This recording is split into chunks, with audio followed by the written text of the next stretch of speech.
and Lords podcast. Welcome to the Lord's Minute, our quick hit video series where we break down all the biggest happenings in gaming and beyond. I'm your host, April Prince in the black lipstick, writer of Lords of Gaming. And with me today, in the very stylish glasses, is Lord Sovereign. Thank you very much. The only person who noticed that I changed my glasses. made them a little more streamlined. We'll see. I'm looking to get ones that are still a little bit bigger because, I still look like I'm 80 years old, but that's okay. I'll take that. If you need glasses plug, I got you. Yeah. Oh, cool. Because I definitely need different frames. These are actually just reading glasses on top of my contacts. So that's how blind I am. I'm super blind. Yeah. So April, what are we talking about today? We're talking about the vendetta Rockstar has against the GTA sequel. The vendetta they have against the sequel, eh? When GTA Online is printing money as it is, we get it when we get it. But in lieu of that, we are getting the OGs, the original trilogy remastered coming in a couple of weeks. Yeah, it's like November 7th, the digital edition, and then we get the physical edition just in time for Christmas, December 7th. The Rockstar. I mean, they know how to make money. They know how to make people spend money. So, hey, so I am excited for this because I love those games. Those games, GTA 3 for me was transformative when I got that game. Like, I was just like, what the hell is this? Like, how did they manage to do this? And, you go back to it now. It's very rough. They're all kind of very rough. Even San Andreas, which is the newest of the three, it's still super rough because those games came out in pretty quick succession. I think they came out in consecutive years, if I'm not wrong. They might have taken an extra year for San Andreas, but they came out kind of back to back to back. Back when you could do that. Back when back when you can have a 1 year or less dev cycle. You can't do that anymore unless you're like MLB The Show or something like that. But I'm glad they're coming back in this sort of remastered trilogy. When we finally saw the trailer for it, was it a couple of days ago? Honestly, I was very impressed with what they were able to do with what they're calling a remaster, right? It's not a remake. They're not redoing all the textures and stuff like that. But it looks very good. And obviously it's going to run a hell of a lot better. The main things for me that I'm excited about it's just the fact that they're kind of modernizing the controls. So if you look at GTA 5, those controls, I have my little issues with them, but overall they're considerably better controls than that original trilogy. So I'm most excited about being able to play those games again in sort of a modern way, get like achievements for them and stuff like that. And I'm probably going to buy this. I feel horrible for saying this, but I'm probably going to buy this more than one place because I don't have a lot of time to play on my consoles.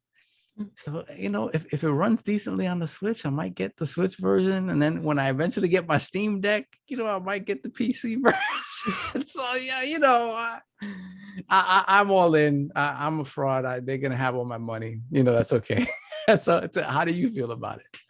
So I was excited because for those of us that remember when it came out digitally on the PlayStation 4, it had its hiccups there. Mm-hmm. So the re-release now would give people to play it in, like you said, a lot smoother of an experience. Yeah. Especially GTA 3. Like, I think GTA 3 and San Andreas were the two on the PlayStation 4 store that had like the bigger issues with like stuttering and stuff, I think. Yeah. I think San Andreas had a save issue. Yeah, I didn't pick them up there. I picked up, let me see. So I have San Andreas on the Xbox.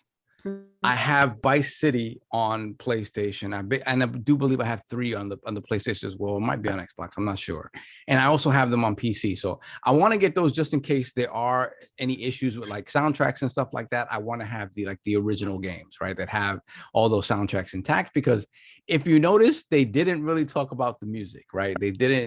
They talked about how the games, they didn't talk about anything. The games look better.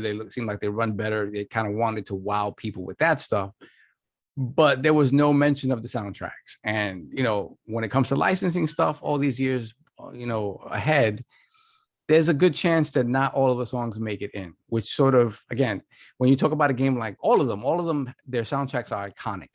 But for me, Vice City is my favorite, and Vice City probably has the most iconic sort of soundtrack, especially a child of the 80s and sort of that entire Miami vibe. To lose some of that, like, again, even though I probably won't ever go back to play those games, I want to know that I have them, just in case they do have to, change things up in these modernizations. Well, yeah, But it's a lot easier to license hip hop than it is like rock or like pop music from the 80s. It's pretty tough. And I'm sure, I mean, again, Rockstar has endless amounts of money, but again, I don't know if they're willing to spend the money to make sure that all of those things stay intact for however long. So I get it. But I'm excited to play these again, because these are games like open worlds today. If you look at them, right, they lean more on the realistic, right? You have your Assassin's Creed open worlds and stuff like that. You don't have, you have your RPGs with open worlds, which sort of lean into whatever that world is.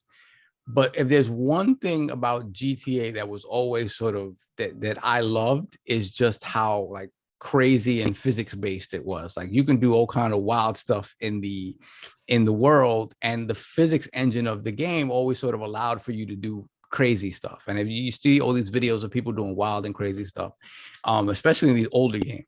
So I want to see a return to that, like to be able to jump back in there. And I like even GTA 5. You look at GTA 5, it has a different feel to it, just because it does have all that wackiness and craziness, but it's such a polished looking game that beautiful. The cartooniness of the old ones sort of, there was a charm to it.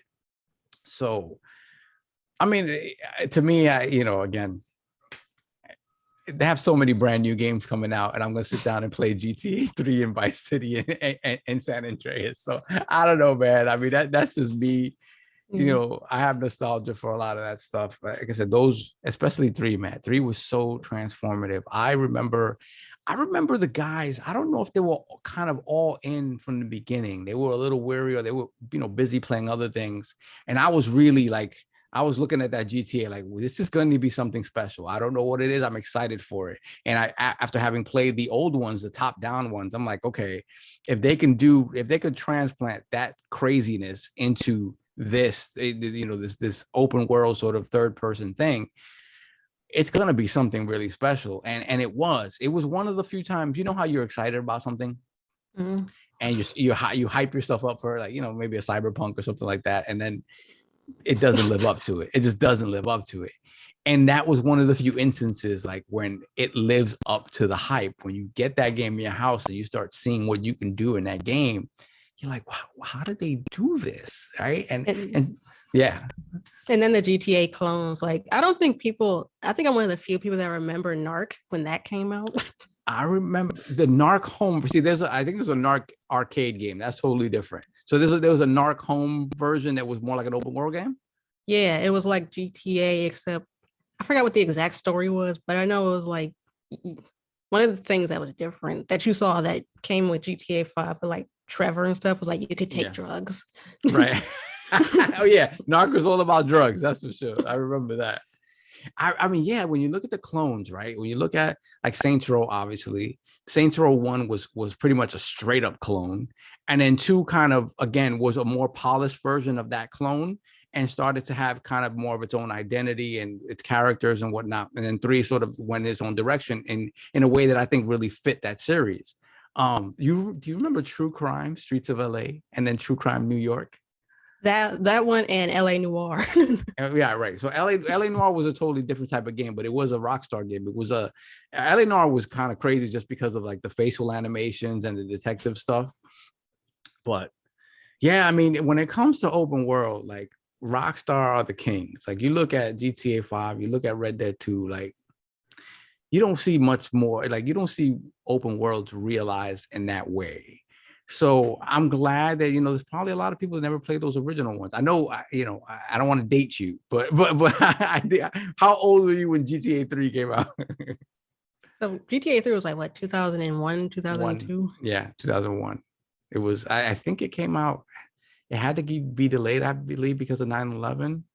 Oh, right, because they had to take out the towers. Yes, there was some stuff that they had to sort of rejigger because of That affected a lot of stuff back then. It did, yeah. So how old are you then? Well, I was too young to be playing. 2001, I was 6. Too young to be playing that. Were you playing that though? Oh yeah, by that point, I had played Mortal Kombat 3 and 4. So Ooh, okay, yeah, okay. So sorry, anybody who's listening. Sorry,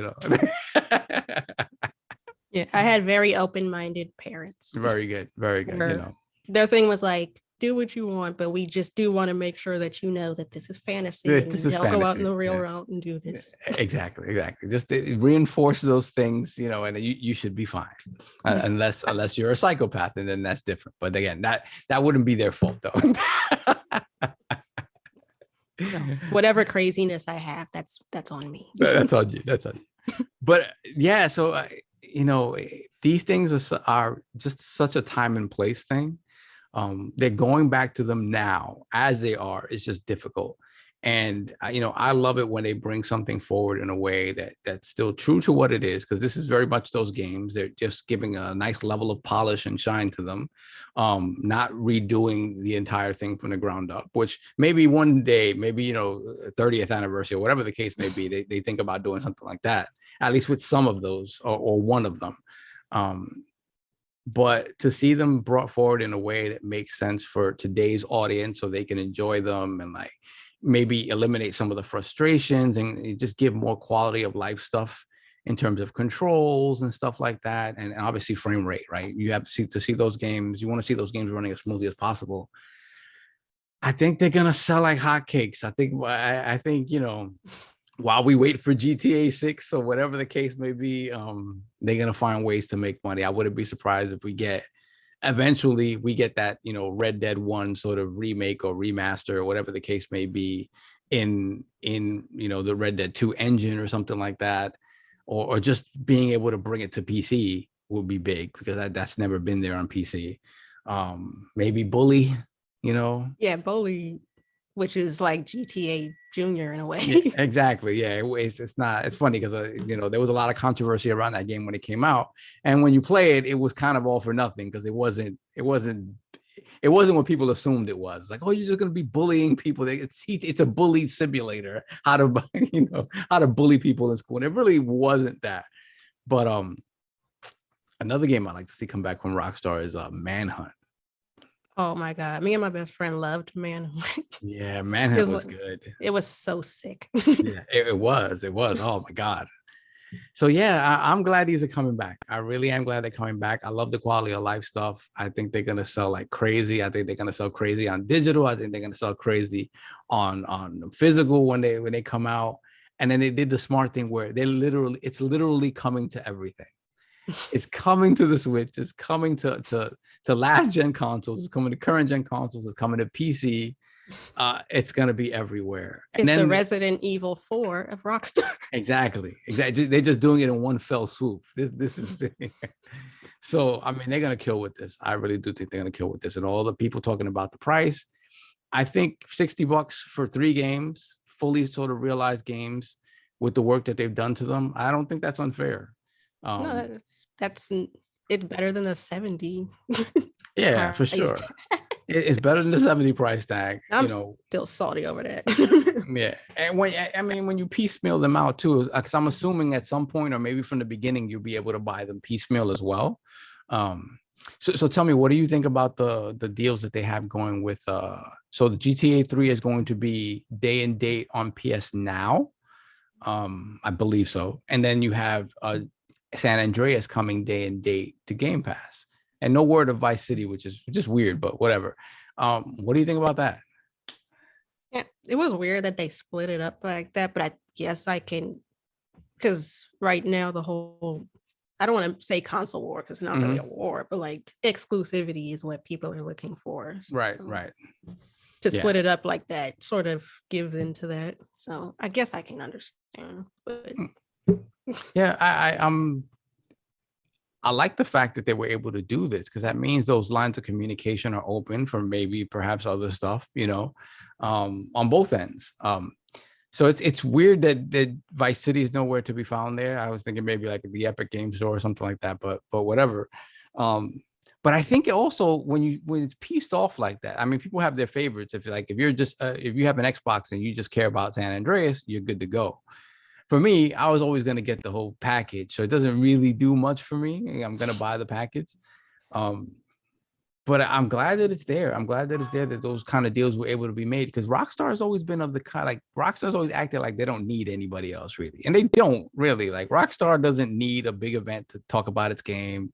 It doesn't need any of that. It just whenever it's ready to talk, people will be there to listen in droves. It's just like, oh, by the way, we're doing this. It's like, oh, okay. Yeah, exactly. So okay, great. Just let me know when to give you my money and I'll be there. You know what I mean? So yeah, I don't like when people sneak up on me, like don't drop games out of nowhere. Warn me first. yeah, luckily this would almost have been without warning if it hadn't been leaking forever. But yeah, think about it. You know, they announced it properly, whatever last week. And now we have, before that. And just a couple of weeks later, we have it in our hands. So, Rockstar are the type that really do sort of work in a dungeon and only come out when they have something to say. So, yeah, I'm excited for these. Just to have them again, like in a modern form and to play them. I hope they run smoothly. I hope the control stuff is tight.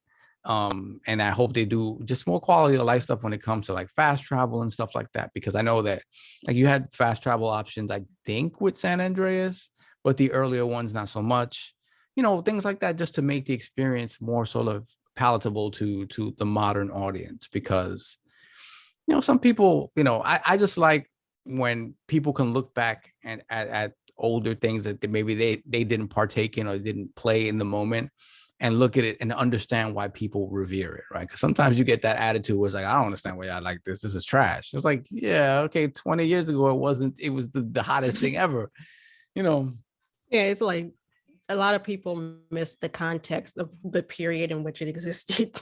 Yeah. So I like the fact that they're bringing these games forward, and they're not stupid. They know these things are going to sell hand over fist. It's like people want to see these games brought back. So again, I'm excited. I'm probably gonna drop some modern game that I'm playing right now to play GTA Trilogy.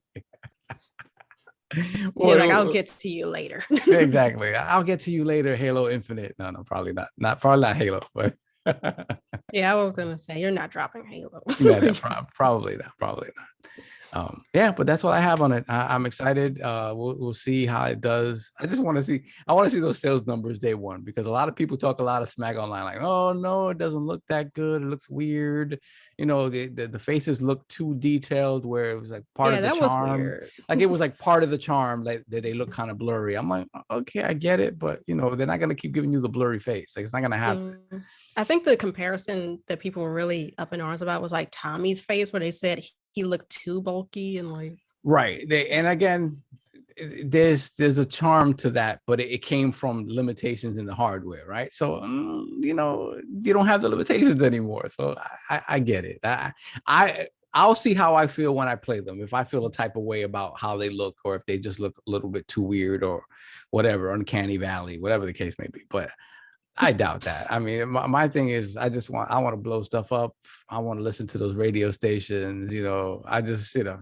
I want to exist in those worlds again, because Rockstar's open worlds they're the best. They really are. Yeah. I like to play in San Andreas with like the weight, where it'll be like, okay, I'm gonna make CJ extra fat. Yeah, I really love doing that. I love doing that. He's like huffing and puffing, trying to run. He runs a block. He's like, I'm dying.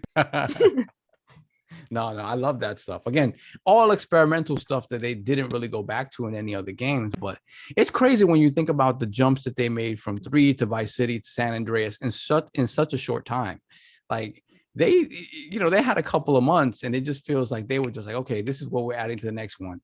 And it didn't feel like when Vice City came out, my worry was, man, is it going to feel super rushed? Like, I know they took forever to make 3 or whatever. Is this going to feel super rushed? And it just felt it was better. It was more polished. The story, the voice acting was like, how did they get this done in such a short amount of time? Obviously, they were working on it for a while, but the fact that they had them ready to go in such quick succession. And then San Andreas, the jump the jump from Vice City to San Andreas is bonkers. So yeah, man, I don't know. Yeah, and I think Vice City was when they started getting celebrity voice actors. Yeah, Vice City was Ray Liotta, right? And you did have a few other actors that have some renown, I believe, but obviously the big one was Ray Liotta. And then you have San Andreas, so you have Sam Jackson, you had this dude, what the heck is his name? Michael Rappaport, I believe, right? So yeah, I'm just, again, to reiterate for the millionth time, I'm excited to play these, probably more than I should be. I'm excited for people to tackle the train mission. I see stuff like that, right? The train mission and like the sniper mission in Vice City, where you remember those as being like, even back then they were like, oh, this could control better, right? We've had FPS controls on console for a while now. They could have gotten this right.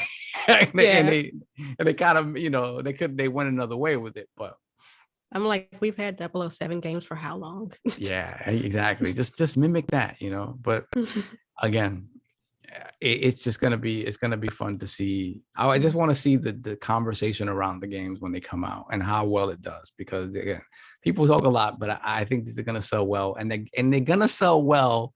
They're throwing this right smack dab in the middle of, like, you have Forza Horizon that same week, or this is the week after, right? And then you have big holiday releases all around it. They're like, yeah, take these old games, and I guarantee you these games are gonna chart, because they just are. It's GTA. It's gonna chart. So yeah, right in the middle of Horizon's redemption arc too. Yeah, Horizon. Well, Halo's redemption arc. Horizon has been stellar forever, but Halo. Yeah, Halo. Let's hope it's a redemption arc when Halo comes. I'm excited to see that. I know, because everybody was like, I don't want to get Halo right now. I'm like, you might want to get it. Yeah, no, I don't listen. I don't. All that stuff about it's missing things that have been there traditionally from the beginning. Yes, it's missing that. But apart from that, if the quality is there and it's polished and the single player is ready to go, and obviously the multiplayer is ready to go, I want to see it now. Yeah, I mean, circling back to Rockstar, I think at this point we're gonna get a GTA 4 re-release before we get GTA 6. I would say so. I say, look, if they're sort of shareholders are like, okay, I mean, they can't be complaining about money, because, like I said, GTA Online is making money hand over fist. But if you're always looking to the next thing, okay, what is the next money maker? What is the next thing that's going to generate revenue? They're like, okay, we got these. You have these remasters in the works until we're ready to show GTA 6, and that makes sense, right? So, and whatever else new that they may have in the pipeline. We know a lot of, like, the top leadership has sort of changed and left. So the question is, what's important to Rockstar now? Is a single player GTA 6 what's important to them, or is it going to be something different? Are they going to bring out new IP in sort of the same vein as GTA or Red Dead, or is it going to be something totally different? So there's a lot to look forward to with Rockstar, to see where they go, because they've evolved a lot. They sort of, when it comes to open worlds, they're the kings. But when it comes to other things, they sort of left that behind. So it'd be interesting to see if they do sort of a smaller game or something like that, right? They have Max Payne. They haven't gone back to Max Payne since 3. They made that one game, and I love 3. Some people did not like it, but in terms of story-wise, right? But in terms of gameplay, that game was stellar, like an amazing game to play. So I'm interested to see what they have in store. Yeah, I would kind of wonder if, like, all these re-releases are to see what the fandom wants or what they like and don't like to put into GTA 6. That would be an interesting way to look at it. For sure. I definitely, all of it is a test bed, right? To see if it's going to sell, which I think they know it's probably going to sell. But yeah, like it'd be interesting to hear the conversation from players who haven't played these games in the past, who get a chance to play them now, to be like, okay, like, for instance, like GTA, obviously the weight stuff that we were talking about, and the idea of, like, building up your stamina and building, depending on what you ingest and stuff like that. That's like deep kind of hardcore RPG mechanic stuff and like survival game stuff. where you have to eat to kind of stay alive, whatever, that sort of stuff. So it's just interesting to see. It would be interesting to see what sort of community reaction to those type of things are from people who've never experienced it before. When comparing it to GTA 5 or other open world games and how they do things, in the modern era. So I hope it does create a lot of interesting conversations around those things. And then we get an evolved GTA 6 because of it. With a female protagonist. Yeah, I'm all for it. It's almost like they don't want it almost feels like they don't want to sully a woman's name with all this craziness. Cause you look at Trevor, you look at the protagonists of 5, and they're different levels of horrible people in a lot of ways, right? So it's almost like, okay, we got it almost feels like they're afraid to sully the name of a woman by making her a character that's not going to be very black and white, right? Mm-hmm. She's probably going to be a murderer in some way, shape, or form. So I mean, that's going to be interesting, but I would love to see it. I would love to see the main protagonist in a GTA be a female. I don't know that they go back to, I think they did so well with the triple protagonist thing. I'm thinking maybe they go back to that, because now they have the tech to do even more with it. But who knows? Maybe they just want to go back to basics and give us kind of a traditional GTA game. And maybe if their thinking is, we don't want to scope these games as big as we used to, or as big as we did with GTA 5, because our focus now is more online. Maybe we do get a quote unquote smaller GTA game that's kind of smaller in scope just because their focus is online, which would be disappointing to me, but I get if that is the case. Yeah, I feel like a lot of big open worlds are trying to streamline instead of making more story focused instead of a sandbox style. Yeah. And I love that sandbox. So that sandbox is too much fun. Like it really is. I love the fact that, like, if you see something, you can technically climb it, get on top of it, jump off of it. Yeah, I think that's what, when you look at, again, for me, Breath of the Wild is that example of the game where it's like anything you see, you can go to, and Link can probably climb it. And, you still don't have that in GTA. You still don't have that in Red Dead. Well, you can see it, you can go to it, but traversing it is another story, right? Some of it, it's a little weird, right? I think that it mostly does a great job of it, but a game like Breath of the Wild was built around the ability to do that. And the immersion that sort of experience provides. So yeah, I would love to see that. Now, that type of mechanic in an open world that's like super humongous and detailed, I don't know where they would cut corners there to sort of achieve that. But for me, when it comes to open worlds, I would like to see I don't necessarily want to see bigger open worlds. If we're going to get the same sort of AI interactions and stuff that we've gotten in the past with open worlds, I don't want to see a bigger open world. I'd rather see a more condensed open world with just more things to do and feeling more alive. And I'd be happy with that. Like, if you give me a GTA where I can literally go into every building, that's more exciting to me than giving me a GTA with the largest map ever. Yeah, I just want to randomly walk into people's homes. Yeah, just do wild stuff and give me exactly, and have the world be so alive that there's a reaction from everything and everyone that you come into contact with. And that's, again, that's really aiming high. But I think if there's anybody who's going to shift the paradigm yet again about, where we are with open world games, it's probably going to be Rockstar. Because they don't, I remember adding wildlife was a big step. Yeah, that was huge. Mountain lions and birds and cows. And yeah. I tell you, and all the games build off of one another. They do. Like, the improvements you saw in GTA were even further improved upon in Red Dead. When you go to Red Dead, obviously you don't have that same hustle and bustle that you do in the city of a GTA 5. But in Red Dead, everything felt alive and real in a way that, when you look at GTA 5, still looks kind of cartoony, although very, very detailed.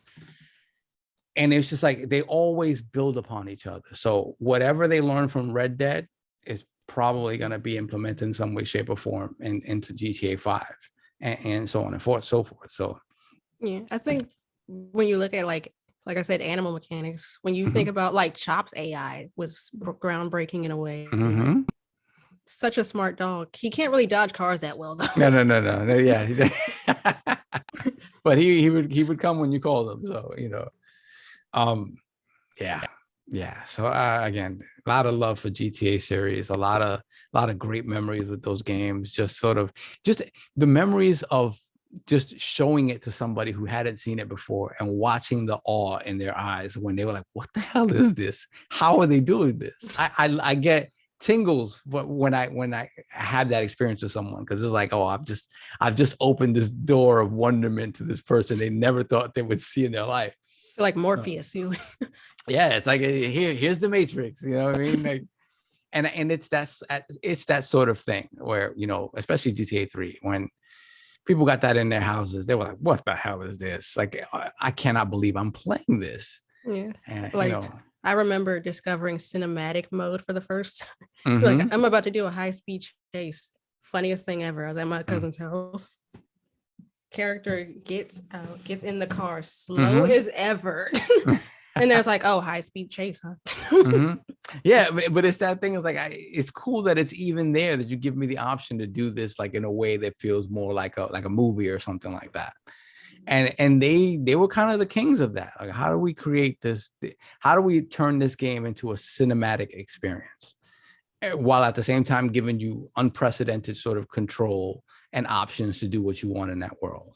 Like, GTA is, you can talk about all the crunch stuff and the toxicity stuff that has been, and that's whatever, that's workplace stuff, that's not great to see.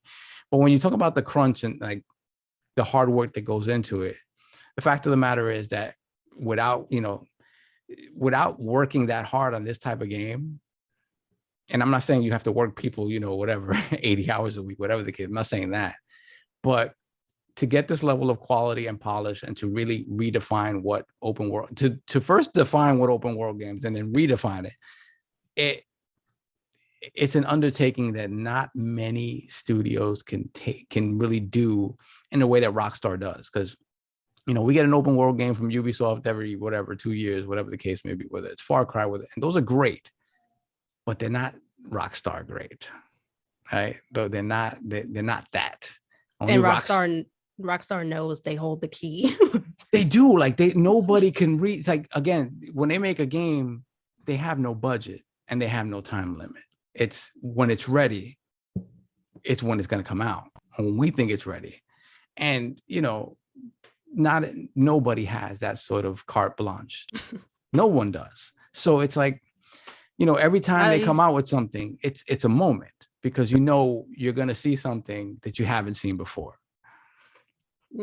Like, even the memes that have come out of GTA, like wasted, which is always funny, no matter how many times I see it. Yeah. So GTA, especially this trilogy, is just, there's such, kind of watermark moments in gaming. And to see them come back, and to see, hopefully, people appreciate them the way that, that we did back in the day. I hope that's what happens. And I think that's what will happen. I really do think. I'm excited to see conversations around it, not just kind of brush it under the rug, because I really do think that it's going to be interesting. It's going to be really interesting, and I think they're going to sell well. So that's all I got on it. Yep. And of course, we went like 30 minutes. Of course. What's new? There's nothing new. Well, it's been longer than a minute, but this has been the Lord's Minute. Thank you so much for joining us. We're here every Monday, Wednesday, and Friday at lordsofgaming.net. I'm April Prince, here with Laura Sovereign. Until next time, this has been the Lord's Minute. Peace.